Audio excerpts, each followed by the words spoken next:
सोचिए, एक इंसान जो लोगों को मारता है और फिर उसी सिस्टम को चिट्ठी लिखता है जो उसे पकड़ने वाला होता है।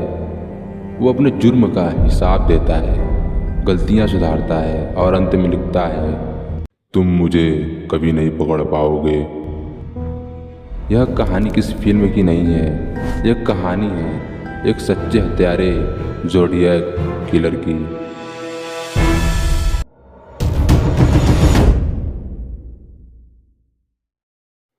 20 दिसंबर 1968 कैलिफोर्निया। क्रिसमस से ठीक पहले की रात डेविड फैराडे और बेटी जैनसन एक शांत जगह पर अपनी कार में बैठे थे। उन्हें नहीं पता था ये उनकी ज़िंदगी की आखिरी रात है। अचानक पीछे से कार आती है, हेडलाइट्स जलती हैं और फिर गोलियों की आवाज़। बेटी कार से बाहर भागती है, लेकिन कुछ कदम बाद गिर जाती है। उसे पीठ में गोली मारी गई थी। ज़ोडिएक ने कोई जल्दबाजी नहीं की। वह शांति से आया और शांति से चला गया। वह ऐसा हत्यारा था जो चुप नहीं रहना चाहता था। आमतौर पर सीरियल किलर्स छुपना चाहते हैं, लेकिन ज़ोडिएक अलग था।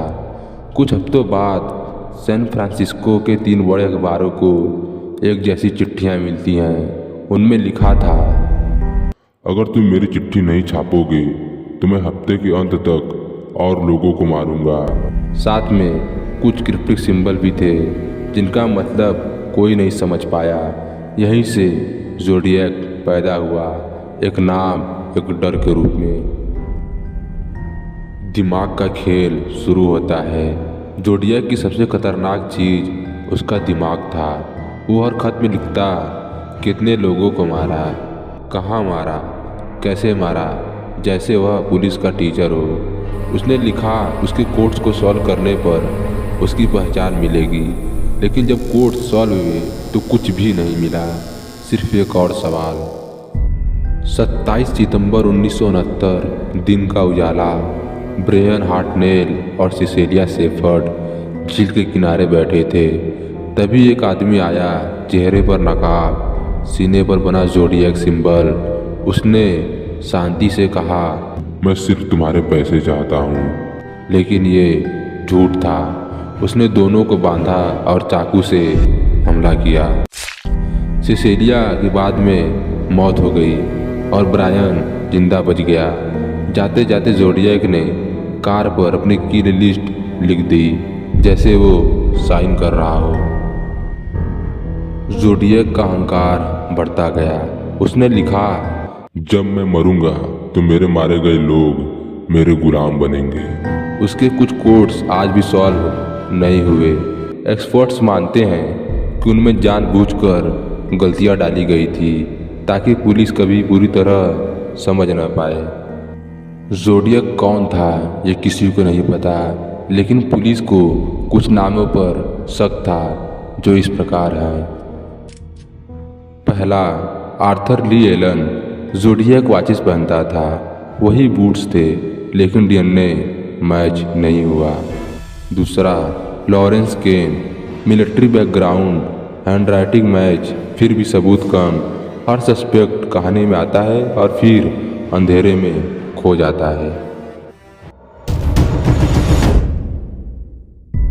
1974 के बाद ज़ोडिएक की चिट्ठियां बंद हो गई। क्या वह मर गया?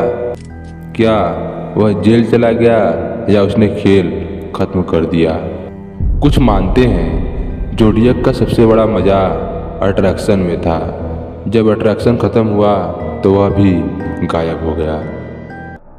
ज़ोडिएक हमें इसलिए नहीं डराता क्योंकि उसने लोगों को मारा। वो डराता है क्योंकि उसने सिस्टम को बेबस कर दिया। और सबसे खतरनाक सच यह है कि शायद वह कभी पकड़ा ही नहीं गया। ज़ोडिएक किलर एक इंसान नहीं, एक अधूरी कहानी है। अगर आपको सच्चे अपराध, रहस्य और अंधेरे सच पसंद हैं तो मिस्टीरियस मैन को सब्सक्राइब करें, वीडियो को लाइक करें और अपने थॉट कमेंट में ज़रूर बताएं। क्या ज़ोडिएक आज भी एक राज है या सिर्फ एक नाम? क्योंकि यहाँ हम कहानियाँ नहीं सच दिखाते हैं।